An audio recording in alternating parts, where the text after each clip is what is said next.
10वीच्या परीक्षेमध्ये अनेक विद्यार्थ्यांनी वेगवेगळ्या पद्धतीने यश संपादन केलं. मात्र नागपूरची ईश्वरी पांडे ही एक अशी विद्यार्थिनी आहे जी 100% नेत्रहीन आहे. मात्र तिने या 10वीच्या परीक्षेमध्ये 84% मार्क घेऊन यशस्वी झाली.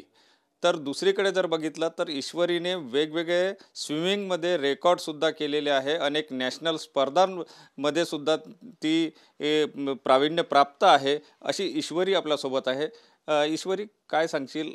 84% मार्क मिळाले. इतर विद्यार्थ्यांच्या तुलनेमध्ये तुला काहीच दिसत नाही. अशा परिस्थितीमध्ये कसा सगळा अभ्यास केला तू?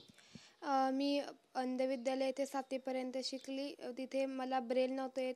पहिले ब्रेल शिकली आणि आता कुर्वेज न्यू मॉडेलमध्ये 3 वर्ष तिथे शिकत होती.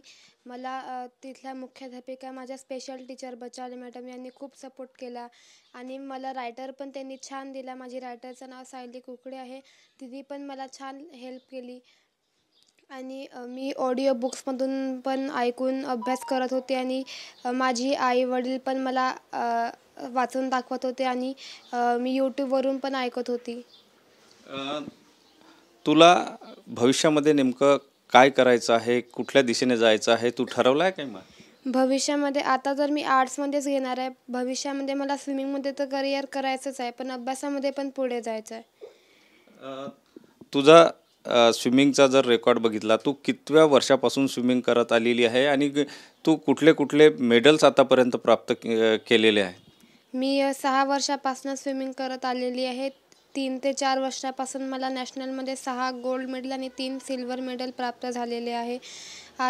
2024 रोजी 2 फरवरीला मी एलिफंटा ते गेटवे ऑफ इंडिया, मुंबईचा समुद्र 4 तास 3 मिनिटात 17 किलोमीटरचे अंतर पूर्ण करून माझं नाव आशिया बुक ऑफ रेकॉर्डमध्ये नोंद झालेलं आहे.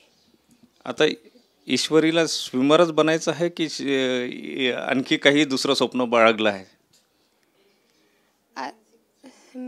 माझ्या म्युझिकचं पण संगीतच्या 5 एक्झाम मी पास केलेले आहे. मला म्युझिकमध्ये पण समोर जायचं आहे.